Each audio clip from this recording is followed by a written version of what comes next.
Bom dia a todos. Vou compartilhar minha tela. Então, meu nome é Monique, eu sou analista de negócios na Blendos, e nós viemos trazer, então, essa dica, né, para todas as operadoras, considerando o que foi reforçado aí pelo Vinícius, né, e também por sabermos dessa dificuldade das operadoras, encontram, né, que vocês têm em performar melhor na segunda dimensão, no IDGA. A gente gostaria de trazer esse ponto de atenção, que foi o indicador que ele foi adicionado no IDSS do ano base 2023, que é o 2.10, que então mede a frequência de utilização da rede de hospitais com atributo qualidade monitorada. Como nós vemos em tela aqui, que nós trouxemos para vocês, a fórmula de cálculo do indicador, então, ela mensura a proporção da utilização pelos beneficiários da operadora da rede de hospitais gerais que participam do Programa de Monitoramento da Qualidade da Assistência Hospitalar, que é o PM-QALS. Aqui ela faz uma comparação, então, com o total da utilização da rede de hospitais gerais da operadora.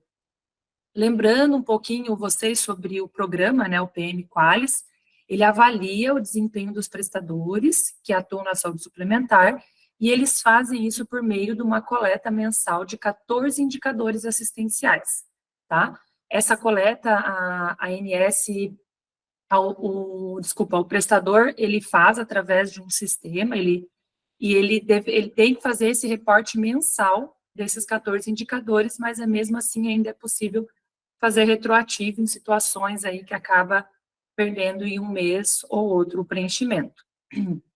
O que é muito importante, perdão, pessoal, passou aqui. O que é muito importante, que fique claro, então, para todas as operadoras, que eu acho que é muito válido de citar, é que são considerados, então, no cálculo desse indicador, todas as guias de internação dos prestadores, que são classificados como hospital geral, mas também como pronto-socorro, como o Vinícius também já falou. Aqui também é importante que tenha o cadastro ativo no RPS e também que tenha o CNES preenchido corretamente, ou seja, o CNPJ tem que estar ativo no RPS e o preenchimento do CNES também, porque é ali que a ANS ela vai identificar o tipo de estabelecimento, já que ela usa, então, para apurar esse indicador. E obviamente, também que os prestadores têm que ser participantes do PM-QALS. Aqui eu chamo como ponto de atenção que ele vai ser considerado apenas os hospitais que participam efetivamente do programa, ou seja, onde até o final do prazo da data de corte, eles fizeram o reporte dos dados das 12 competências do ano base avaliado. E para entender um pouquinho melhor ainda desse indicador, eu vou falar um pouquinho sobre a meta. Como a gente pode ver, a meta ela é de atingir um resultado igual ou superior a 90% da frequência de utilização desses prestadores. Porém, contudo, a gente vê nesta tabela de resultado e pontuação que a partir de 0,3, ou seja, 30% da utilização da rede participante do PM-QALS, a operadora ela já pode ter um incremento na pontuação da segunda dimensão, o que pode começar de 5% e chegar até 20%. Então, se a operadora fizer um resultado de 0,30, abaixo de 0,30, ela vai ficar com a pontuação 0 nesse indicador. Se ela tiver uma frequência de utilização entre 30% e 50%, ela faz um bônus de 5%. Entre 50% e 70%, faz um bônus de 10% na dimensão, na nota da dimensão, tá? Entre 70% e 90% de 15%. E se atingir aí uma frequência de utilização de 90% da rede da participante do programa, pode atingir, então, uma bonificação de 20%. Reforçando sobre isso, nos clientes da Blendos, né, como nós fazemos um cruzamento do RPS para os módulos que é o Qualifica e o Premium, os clientes eles têm acesso a uma ferramenta que a Sayonara vai mostrar para vocês diretamente no sistema, onde é possível acompanhar a listagem dos prestadores que estão lá enviados no monitoramento TIS e que possuem o atributo qualidade monitorada na ANS.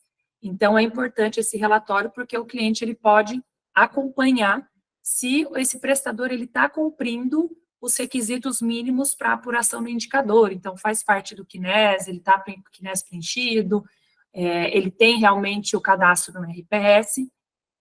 Então, a gente tem essa possibilidade para os clientes.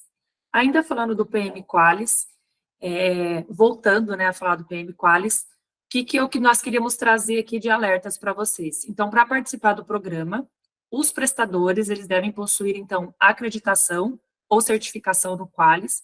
Isso porque a ANS entende que esses hospitais que já são acreditados, via de regra, eles já fazem esse acompanhamento dos indicadores que avaliam a qualidade. E o que é importante? A ANS está com o edital aberto para inscrição de novos prestadores, ele está aberto até 30 de junho. A gente vai deixar nesse material para que vocês possam acessar o link e também vai ser encaminhado para vocês. Para resumir, então, pessoal, onde que a gente quer chegar e trazer as dicas para vocês? Não deixem de incentivar os seus prestadores a participarem ativamente desse programa, seja serviços da rede própria, mas também monitorar aqueles prestadores que têm um maior volume de atendimento de internação, destacando, então, os benefícios e a importância da participação para a melhoria da qualidade da assistência hospitalar, assim como incentivar que os prestadores que já possuem o atributo de qualidade monitorada realizam realmente o reporte desses dados nas 12 competências.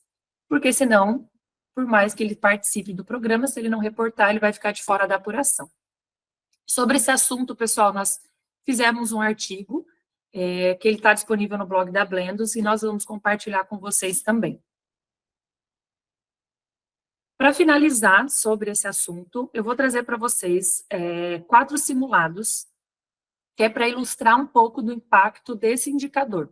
Então, nós fizemos esses cenários, ele é uma ferramenta interna da Blendos, onde a operadora pode utilizar através de uma projeção, nós fazemos as projeções ao longo do ano, e dessa projeção nós podemos gerar um cenário onde vocês, a operadora, pode editar as métricas e identificar possivelmente também oportunidades de ação. Neste primeiro exemplo, nós fizemos alguns preenchimentos, então, dos campos, né, de pontuação.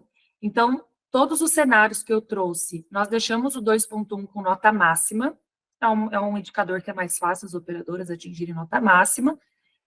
No 2.2, nesse exemplo, ele está zerado, visto já que é super comum a grande maioria das operadoras zerarem nesse indicador, que é o indicador mais relevante para a dimensão. Nós deixamos o indicador 2.3 com nota máxima. Esse não é tão comum as operadoras atingirem a nota máxima, mas para facilitar a visualização no cenário e para as operadoras verem como está difícil realmente performar bem na segunda dimensão, a gente ainda deixou como exemplo o 2.3 com nota máxima. E onde que nós vamos chamar a atenção? O 2.6 e o 2.7, como o Vinícius trouxe, né, ele falou para vocês prestarem atenção, nós trouxemos em todos esses cenários o 2.6 e o 2.7 com a nota proporcional, que seria lá conforme, então, a mediana do setor para 2022. E neste exemplo, nós deixamos o indicador 2.10 sem o bônus, tá? O que a gente pode ver aqui aqui na seta verde, ele é a nota final da dimensão, e a gente vê que com esse cenário, 2.1 nota máxima, 2.2 zerado, 2.3 nota máxima, o 2.6 e o 2.7, que vão ser os indicadores aí com dificuldade de atingir nota máxima, sem o bônus, dificilmente a operadora vai conseguir ficar acima de 0.6 no IDGA, tá? Seguindo outro cenário, nós mantivemos a nota proporcional no 2.6 e 2.7, adicionamos um bônus de 15% no 2.10, e como a gente pode ver, na seta verde aqui, que é a nota final da dimensão, o fato de ter aplicado o bônus de 15%, ele já garantiu que a operadora ficasse acima do 0,6. Aqui está no limite, né? Então, assim, também não é recomendado que a operadora busque esse limite, principalmente as operadoras acreditadas. É bom ter uma margem, né, de respiro, mas a gente está tentando mostrar para vocês que o impacto desse indicador quando vocês conseguirem aí bons resultados, Lembrando que fazer 15% de bônus no 2.10 não é nada fácil, requer Não. mais de 70% de internações em hospitais elegíveis. Isso, 70% até 90%. Não é fácil, mas nós vamos dar um exemplo até com um pouco menos. Um segundo cenário que nós temos de exemplo, mantivemos a nota proporcional no 2.6 e no 2.7, tiramos o bônus do 2.10, então vamos supor que a operadora não tem bônus, mas nós melhoramos a pontuação do 2.2. Nós deixamos, então, uma pontuação de segunda faixa avaliativa, e a gente vê que ainda assim também é possível a operadora melhorar. Porém, a realidade que a gente vê é que é muito mais difícil a operadora atingir e conseguir realmente pontuar no 2.2. Não são todas as operadoras que conseguem aí performar bem nesse indicador. De qualquer maneira, é uma opção para mostrar que ainda chegaria perto nesse limite. Ou seja, gente, aqui eu estou tratando acima de 0,6, né? É um limite. Ou seja, performar bem, melhor que 0,6, chegar aí numa faixa avaliativa acima de 0,8, é mais difícil ainda, né? A gente pode falar que está ficando aí quase impossível. E para fechar, um último cenário que eu queria mostrar para vocês, é um cenário onde a nota aqui do 2.2, ele ficou em última faixa avaliativa, que é uma grande realidade das operadoras. Nós colocamos o 2.6 e 2.7, continuamos aí com ele com nota proporcional, e nós demos um bônus de 5% no indicador 2.10. Ou seja, uma mínima bonificação no 2.10, ele pode contribuir positivamente para garantir aí que na segunda dimensão a operadora consiga melhorar a performance, né? Então, fica aí alguns cenários, esses cenários eles serão enviados no material para que vocês possam avaliar, e lembrando, né, que os clientes, vocês conseguem avaliar essas, dentro da realidade da operadora de vocês, né, considerando também as outras notas. Essa aqui a gente considerou uma operadora exclusivamente médico-hospitalar, não tem aplicação dos indicadores que incluem odontologia, que fica aí apenas de exemplo para vocês. Era isso que eu queria trazer para vocês, espero que tenham aproveitado o tema.